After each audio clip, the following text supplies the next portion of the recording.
생각해 본 적 있나요?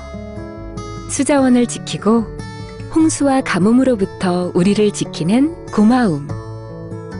전통 문화의 원동력이 되는 든든함. 지역 경제를 살리고 힐링을 선물하는 편안함. 바로 농업 농촌입니다. 늘 우리를 지켜주는 농업 농촌. 이제는 우리가 지켜야 할 소중한 가치입니다. 우리나라의 농약 사용량이 선진국보다 10배 이상 많은 것으로 나타났습니다.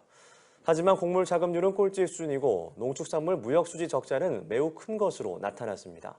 우리 농업의 현실이 갈수록 어려워지고 있습니다. 보도에 천상규 기자입니다. 유엔 식량농업기구 FAO의 자료를 보면 1헥타르, 즉 1000제곱미터당 국내 농약 사용량은 2016년 기준으로 무려 11.8kg에 달했습니다. 세계 최대 농업 생산국인 미국의 2.6kg보다 5배 가까이 많았고 호주의 1.1kg에 비해서는 10배가 넘었습니다. 비료 사용량도 많았습니다. 우리나라의 1헥타르당 비료 사용량은 268kg으로 미국의 136kg보다는 2배, 캐나다의 79kg보다는 3.4배나 많았습니다. 우리 농업이 자연 경관과 생태계 보전, 국민 건강 유지 등 농업이 창출하는 공익적 가치에 대한 국민적 기대에 한참 못 미치는 것입니다. 곡물 자급률은 세계 최하위 수준으로 식량 안보에 빨간불이 켜진 지 오래입니다.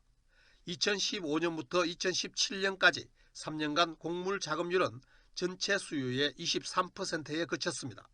국내에서 소비하는 곡물의 77%가 수입 곡물이라는 의미입니다. 전 세계 평균 곡물 자급률은 101%며 특히 호주의 경우 자급률이 289%에 달해 세계에서 가장 높았습니다. 곡물의 외국산 의존도가 높은 만큼 2017년 농축산물 무역수지 적자 규모가 전 세계 6번째로 큰 181억 달러에 달했습니다. 농업 총생산액 대비 농업보조금 비율도 선진국과 비교하면 초라한 수준입니다. 우리나라의 농업보조금은 2017년 기준 28억 9,800만 달러로 농업 총생산액 429억 8,800만 달러 대비 6.7%에 불과했습니다. OECD 평균 10.6%, 유럽연합 EU의 17.1%보다 크게 낮았으며 스위스의 41.3%에 비해서는 6분의 1 수준으로 낮았습니다. YTN 천상규입니다. 농가 인구 10명 가운데 3명이 70대 이상인 것으로 나타났습니다. 또 농촌의 65살 이상 고령 인구 비율이 전국 평균의 3배를 웃돌아 농촌 고령화가 빠르게 진행되고 있는 것으로 나타났습니다. 김원배 기자의 보도입니다.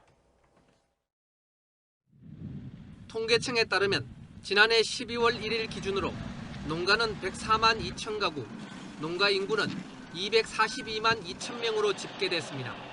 농업 포기와 전업 등의 영향으로 1년 전보다 농가는 2.5%, 2만 6천 가구가 줄었고 농가 인구는 3.0%, 7만 4천 명 감소했습니다. 농가 인구 중 70살 이상은 1년 전보다 22만 명 늘어난 73만 명입니다. 이는 전체의 30.1%에 해당하는 것으로 농가 인구 10명 중 3명이 70살 이상이라는 뜻입니다. 전체 농가 인구에서 70살 이상이 차지하는 비중이 30%를 넘은 것은 사상 처음입니다. 또 농가 인구 중 60살 이상은 134만 명으로 전체 농가 인구의 55%에 달했습니다. 농가 인구는 60대와 70대에서 늘어난 반면 50대 이하에서는 모두 감소했습니다. 이런 영향으로 농가 인구에서 65살 이상의 고령 인구 비율은 42.5%로 높아졌습니다. 이는 전국 평균 고령 인구 비율 13.8%의 3배를 웃도는 수준입니다. 젊은 층이 떠나면서 우리 농촌의 고령화가 빠르게 진행되고 있는 것을 여실히 보여주고 있습니다. YTN 김원배입니다.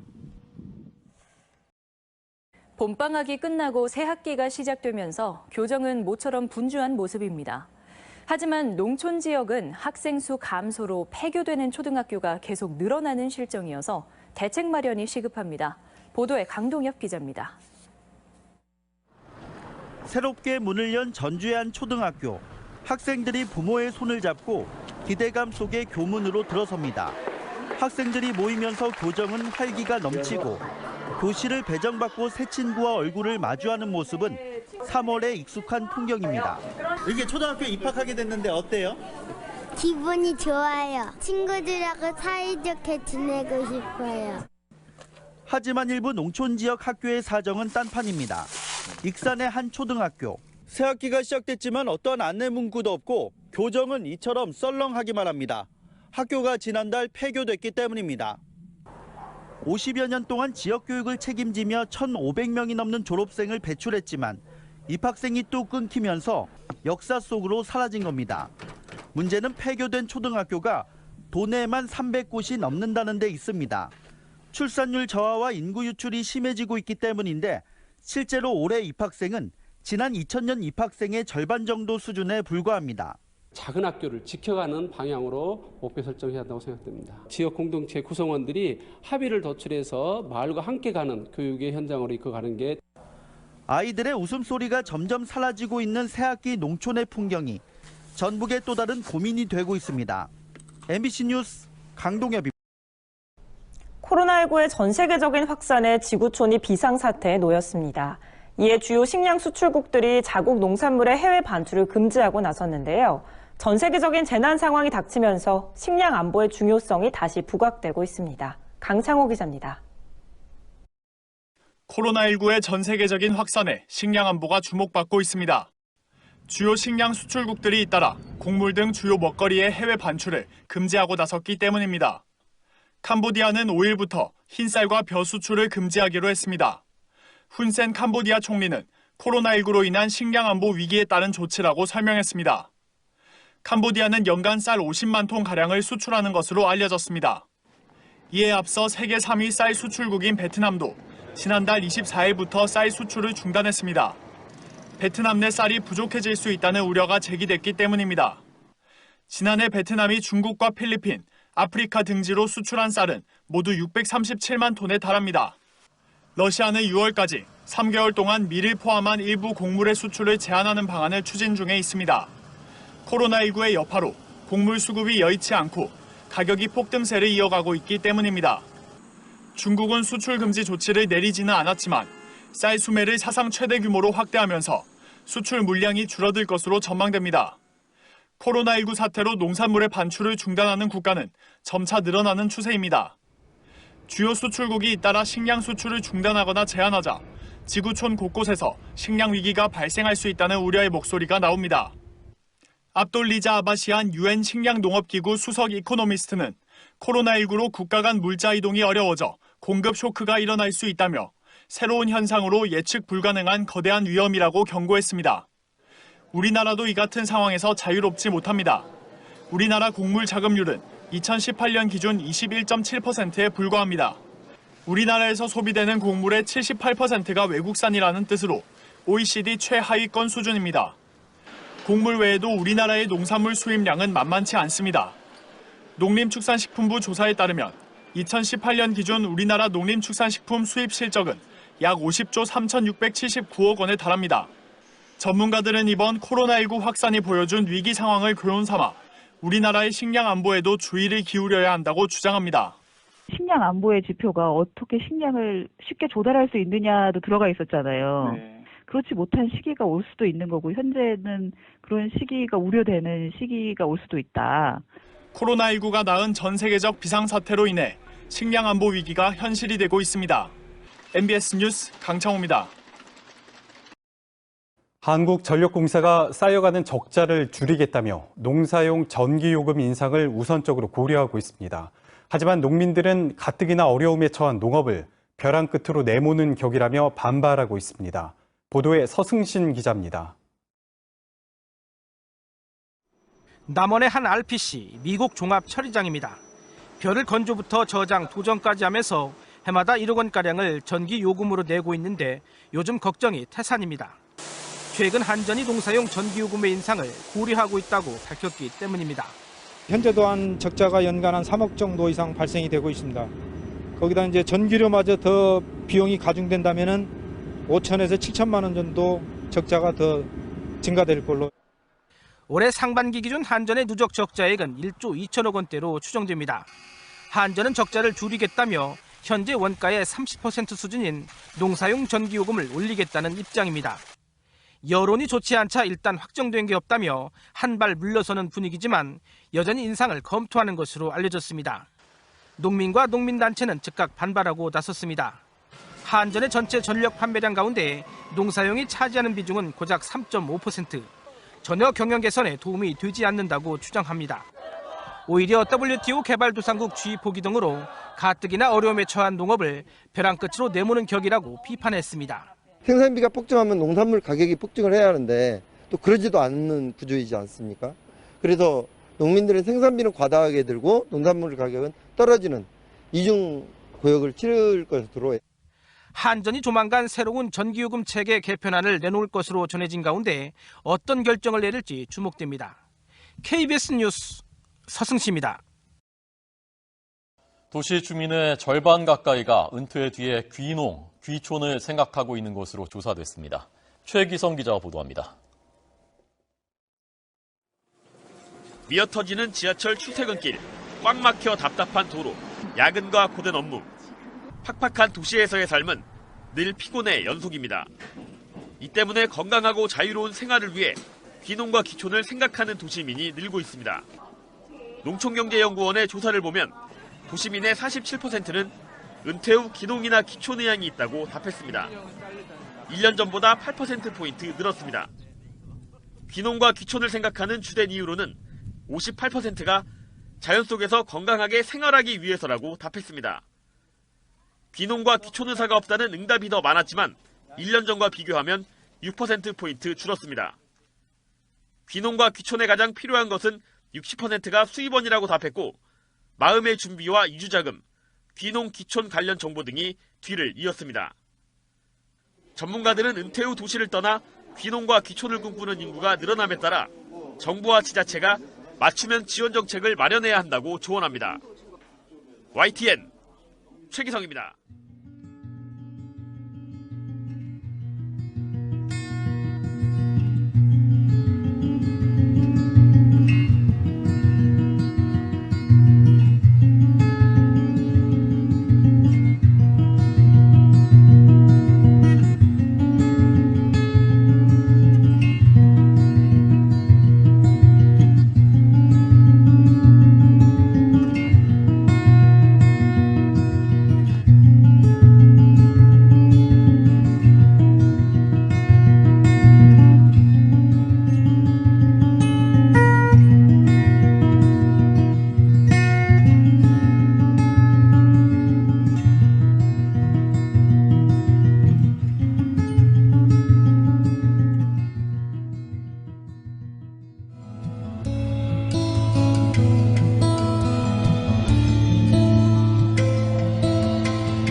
직장인들 다 똑같을 거예요. 청소, 소독, 청소, 소독, 청소, 소독.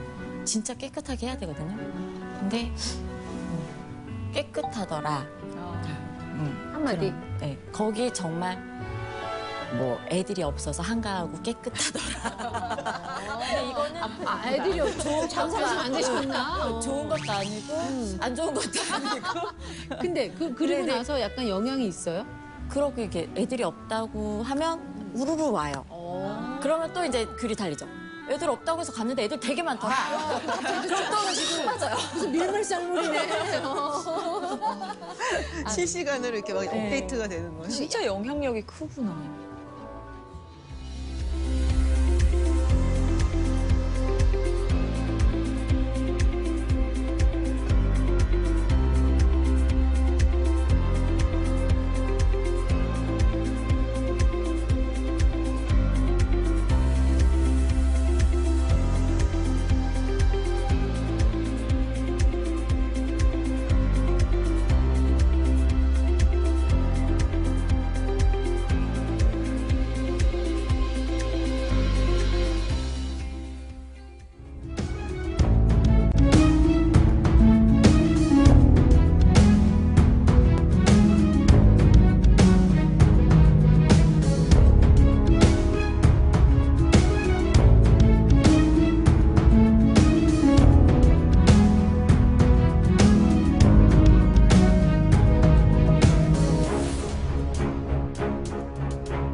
농촌으로 들어와 억대 고소득을 올린 분농이 늘고 있습니다. 새로운 작물 재배와 차별화된 농법을 활용한 결과입니다. 김종태 기자가 취재했습니다. 광양시 광양읍의 한 비닐하우스. 층층이 쌓인 화분 8천여 개에 24만 뿌리의 색싹삼이 자라고 있습니다. 화분에 묘삼을 심고 2개월 정도 자라면 수확합니다. 색싹삼은 뿌리당 최고 1,500원으로 높은 값에 팔리고 있습니다. 기존 수삼보다 8배나 많은 사포닌이 함유돼 건강식으로 찾는 손님이 많습니다. 이 하우스 주인인 황재익 씨는 직장 생활을 하다 새싹삼을 재배한 지 5년여 만에 한 해 2억 5천여만 원의 수입을 올리고 있습니다. 건강기능식품을 많이 찾아요. 그러다 보니까 이것이 트렌드에 굉장히 맞아 떨어진 것 같아요. 그러니까 소비자 어떤 흐름을 농업도 소비자 흐름에 맞춰가지고 그 재배하는 작목을 선정할 필요가 있다고 봅니다. 광양시 진상면의 또 다른 농가는 애호박 재배로 분홍을 일궜습니다. 하우스 내 병해충 예방을 위해 바닥에 왕겨를 깔고 습도 조절을 위해 펜시설을 갖췄습니다. 화학비료나 농약 대신 친환경 약재로 병해충 예방에 나섰습니다. 다른 지역 애호박보다 감칠맛이 뛰어나다는 평가를 받아 하우스만 7동에서 한 해 2억 원 가까운 농가 소득을 올리고 있습니다. 자신의 고향으로 돌아와 10여 년 만에 이룬 성과입니다. 월급쟁이 꿈이 사실은 사업인데 이제 농사 짓는 것도 어떻게 보면 조그만 사업이고 굉장히 보람을 느끼고 참 재밌어요. 농사 짓는 게. 광양 지역에서 이처럼 1억 원 이상 높은 소득을 올린 농가는 지난해만 128농가. 농자재 가격과 인건비 폭등 속에서도 전년도에 비해 15% 이상 늘었습니다. 귀농인의 안정적인 정착을 위해서 매년 농업 분야에 100억 원 이상을 추가 지원하고 있습니다. 뿐만 아니라 지금까지 생산 위주의 농업에서 앞으로는 농산물 가공에서 유통에 이르는 전 과정을 지원하는 체제로 추진하고 있습니다. 경제가 어렵고 농촌도 힘들다고 외치는 요즘. 농촌으로 돌아와 차별화된 농법을 통해 분홍을 일군 슈퍼 영농인들이 아직도 농촌이 살아있다는 희망을 던져주고 있습니다. MBC 뉴스 김종태입니다.